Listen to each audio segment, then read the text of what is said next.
ভারতের উপদ্বীপীয় সমভূমি অঞ্চলে আমরা পশ্চিম উপকূলটা পড়েছি, এরপরে হচ্ছে পূর্ব উপকূল।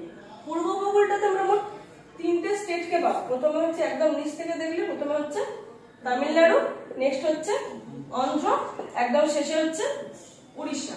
পশ্চিমবঙ্গের পোর্শনটা ধরবো না, কারণ পশ্চিমবঙ্গ উত্তর আর পূর্বের মধ্যে চলে যাচ্ছে, তাই না?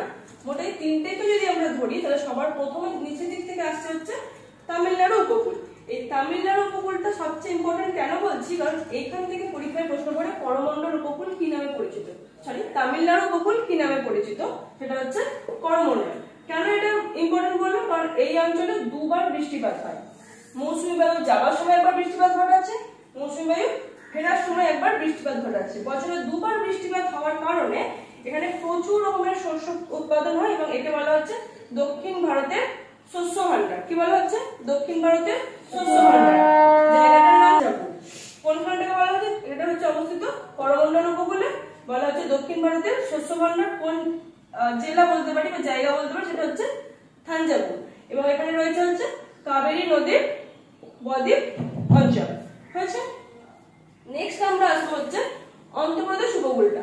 এই অন্ধ্রপ্রদেশ উপকূলে আমাদের আছে হচ্ছে কোলেরু হ্রদ।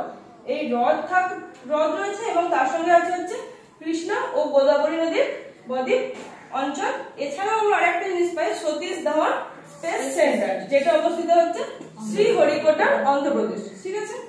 নেক্সট হচ্ছে আমরা পড়বো উড়িষ্যার উপকূল। ওই উড়িষ্যার উপকূলটাতে আমরা যে নদীটা পাই সেটা হচ্ছে মহানদী এবং সবচেয়ে ইম্পর্টেন্ট হচ্ছে চিল্কা হ্রদ। যে চিল্কা হ্রদ কিনা ভারত এবং এশিয়ার মধ্যে সবচেয়ে বৃহত্তম লবণাক্ত জলের হ্রদ। হয়েছে।